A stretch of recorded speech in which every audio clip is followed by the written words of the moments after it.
Hello everyone, good evening. তো কালকে তোমাদের সাথে তো চিকেন মোমোর ফটো শেয়ার করেছিলাম, তোমরা সবাই অনেক অনেক ভালোবাসা দিয়েছো। তো আজকে নিয়ে চলে এসেছি রেসিপিটা। তো ওইখানে আমি নিয়েছি 250 গ্রাম চিকেনের কিমা, তোমরা যতটা বানাবে সেই হিসাবে নিয়ে নেবে। আর তার সাথে নিয়েছি 3টে বড় সাইজের পেঁয়াজ কুচি আর হাফ ইঞ্চির মতো আদা কুচি।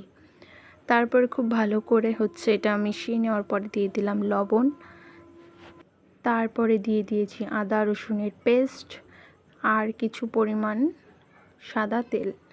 সাদা তেল দিয়ে ভালো মতন চিকেনটাকে ম্যারিনেট করে রাখবো। আর তার সাথে দিয়েছিলাম গোলমরিচের গুঁড়ো আর অল্প একটু সয়া সস, দিয়েছি সামান্য পরিমাণে আজিনামোটো। তারপরে চিকেনটাকে ভালো মতো সতে করে নিয়েছি।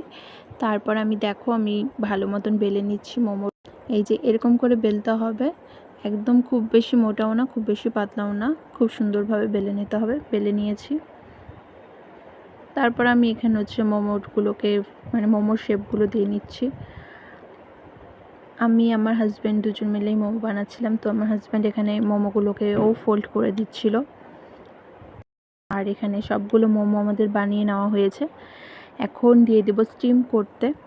চিকেন মোমো একদম রেডি, একদম পারফেক্টভাবে বয়েল হয়েছে। আর এখানে তোমাদেরকে একটা ভেঙে দেখাচ্ছি যে ভেতরটা কেমন জুসি হয়েছে আর ওপরটা ততটাই সফট। আর কেমন লাগলো ভিডিওটা অবশ্যই জানাবে।